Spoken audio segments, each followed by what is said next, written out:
What's up everybody, this is Danny, and this is the video that you've been waiting for. If you're on the market for a phone right now, these are the two hottest Android phones available, the LG G6 and the Samsung Galaxy S8. Both of these phones are really good, so I'm going to try to help you make the best buying decision. We're going to take a look at the build quality, the battery life, the camera quality, all of that, and let's see which one is the best for you. This comparison is a little tougher than years past because these two phones actually share a lot more similarities than they did before. Looking at them both side by side, they share similar build materials like glass on the back and metal frame, new taller and unconventional high-resolution 18:9 displays. They are both IP67 dust and water resistant with wireless charging, which I personally love. So both of these phones are fully feature-packed. Let's begin with the differences, starting with the display. They both have Quad HD Plus resolutions, but the LG G6 is a 5.7-inch LCD, while the Galaxy S8 has a slightly larger 5.8 Super AMOLED display. The biggest difference here is the screen technology. The S8's AMOLED display has deeper blacks and punchier colors, and while it might be a preference battle at this point, it's really noticeable on features like the always-on display. The S8's black levels make the always-on display look like it's a part of the frame, where on the G6, you can notice that the screen is on. This matters because the always-on display eats up the battery life on the G6 significantly, so you might want to turn it off to get better battery life, while on the S8, it has very minimal impact on the battery life. The G6 display looks fantastic though, and you won't be disappointed. They both have very small bezels, they both look like phones from the future, but I have to give the win to the Galaxy S8 for the display, for Samsung's displays have always been the best in the business, and the S8 is no exception. The S8 is curved all around, so I personally think it feels better in the hand, while the G6 is a bit thicker and rougher feeling with its non-curved display, so you're going to have to try it out for yourself to make a decision. They both feature support for HDR content, which is very nice, but the G6 has both support for HDR10 and Dolby Vision, so if you want that latest and greatest support in HDR, you might want to go for the G6. I did notice after using these for a week that the S8's display is brighter in direct sunlight, so if that's important to you, keep that in mind. They both have fingerprint scanners, but I much prefer the location of the G6's fingerprint scanner below the camera. It's easier to locate, and the S8 sensor is right next to the camera, so until you get used to it, you will be touching the camera lens. And if you're left-handed, not as much, but if you're right-handed like me, you might be cleaning that camera lens before you take pictures. Both of these can get pretty slippery because both are fingerprint magnets, but a skin can fix that real quick. These are made by Dbrand, you know the drill, link is in the description. They both have NFC for mobile payments through Android Pay, but Samsung Pay still to me is better because you can use it anywhere. It uses MST, the same technology that's in your debit card or credit card, so you're pretty much good anywhere.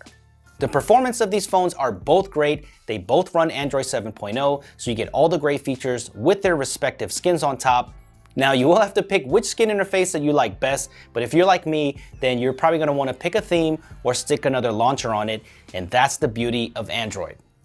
I actually prefer Samsung software this time with the Material Dark theme on it, but I don't think LG software is a deal breaker by any means if you use another launcher. I am not the biggest fan of LG software skin and how it looks. Both phones have tons of software features like blue light filters for nighttime, perfect multitasking for this new aspect ratio, but I think the G6 does a better job with taking advantage of that extra screen real estate with little things like the camera app where you can see your gallery right there, easy to review, and you can just start snapping again, but Samsung also has some neat tricks for multitasking. The S8 does take things to the next level though with the built-in iris scanner. You may not use this if you're not a fan of it, but it scans your eyes to give you a hands-free way of securing your phone and unlocking. It works really well, and it is for sure a way around that terrible fingerprint scanner location. The S8 does have the faster and newer Qualcomm Snapdragon 835 processor versus the LG's older Snapdragon 821 chipset. They both have 4GB of RAM, but the S8 has doubled the onboard storage at 64GB versus the G6's 32GB of onboard storage depending on the country you live in, but they both have microSD cards for cheap and easy expansion. To be honest, there's not a whole lot of real-world performance gains that I'm seeing on the S8 versus the G6, but if you want the latest and greatest, you will be pulled towards the S8. Yep, the benchmarks are faster. Things might be a little snappier on the S8, but in my usage, I don't notice much of a difference, so keep that in mind. The S8 does have the more efficient CPU and better GPU, so that will be better for gaming and overall performance down the line. They both have 3.5mm headphone jacks, so that's a great thing. They both just have a single speaker on the bottom, and that's a major disappointment for me. I really hate how easy it is to cover up both of these speakers with just a finger. But if I had to go with the actual sound quality, the LG G6's speaker sounds much fuller and better, while I think that the S8 speaker gets pretty loud, but it's pretty tinny. Depending on where you live, you do have the choice of the quad DAC on the LG G6, which will give you incredible audio output and drive higher impedance headphones. So if you have that option, then maybe I'll go for that, but you will lose wireless charging. Before we get into the camera, let's talk about the battery life. They both feature USB Type-C ports at the bottom, and they both feature quick charging, but the G6 has the faster Quick Charge 3.0 versus the older Quick Charge 2.0 on the S8. So you'll get slightly faster charging speeds with the G6, and as mentioned before, they do both have fast wireless charging on board, so you can top up without cords. But overall, I thought the G6 had better battery life overall. I'm getting about 5 hours of screen on time with each day's use, where I was getting a little bit over 4 with the Galaxy S8. That's expected because the G6's battery is slightly larger at 3,300 mAh versus the S8's 3,000 mAh. Your experience might be different. The always-on display tends to eat up the battery life pretty hard on the G6, so I don't use it, and that's probably why I'm getting better battery life. But if you use the always-on display a lot, then it could be a wash for both these phones, getting about the same battery life. But both of these phones don't have the best battery life, but most people should be able to make it through a full day. They both have battery saving features, but the S8 has an option where you can keep the display on 1080p for better battery life. But on both of these phones, I've been keeping full resolution on with about 50% brightness, and those are the battery stats that I'm getting with those settings. Let's get into what you've been waiting for, the cameras. Both of these cameras are fantastic, but the G6 does have this unique dual camera setup with a separate 13 megapixel wide angle lens that can be important if you want some extra flexibility. There are a lot of times where I can't get everything into the shot, and I'll either have to back up like crazy to get it to fit, or just settle with the shot that I was able to get. But on the G6, it's incredible for situations like this where you can get so much in the frame. The downside is you do get some GoPro-like distortion on some of the shots, but if you don't want that, you can just switch back to the regular 13 megapixel primary camera, and I do feel like this gives a new perspective on your photos. You do have to be careful in lower light conditions since the wide-angle lens has a different f2.4 aperture, but overall, such a useful dual camera setup. The Galaxy S8 has a similar 12 megapixel camera to last year's S7 with some new image processing, and it comes with a lower f1.7 aperture compared to the G6's f1.8. If you care about taking selfies, they both have decent front-facing cameras, but I think the S8's new 8 megapixel sensor does a better job overall. But the LG G6's ability to switch to an ultra wide angle could be the feature you like, especially if you're trying to capture a lot of people. After taking a ton of pictures and reviewing them, there's one thing that you're going to notice right away is that the LG G6 tends to over sharpen a lot in post-processing. This might be okay if you like this look, but the S8 has a much more natural look to it where the colors and the overall image is smoother. When you crop in, you can really start to see the over sharpening, and I personally don't like this look, but once again, this is personal preference.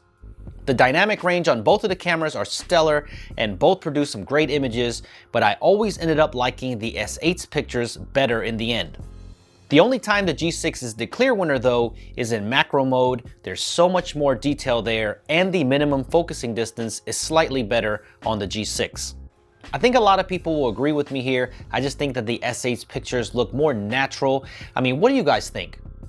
Low light is the same outcome. They both do well and have great noise reduction, especially in the nighttime shots, but I like the more natural processing on the S8, giving the night pictures more of a natural look and softer look with more realistic edges. But once again, the G6 does pull off some better details, especially when you crop in on certain parts and in certain lighting conditions, but I still think that the S8 takes it overall.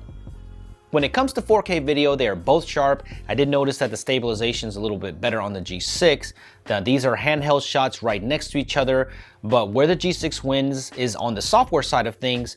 Now on the photo side, they do both have full manual controls to tweak shutter speed, ISO, focus, and a lot more. But on the video side, the Galaxy S8 is limited to just a few things, where on the G6's side, you have absolute control over everything here, including bitrate, audio options, and even changing your frame rate.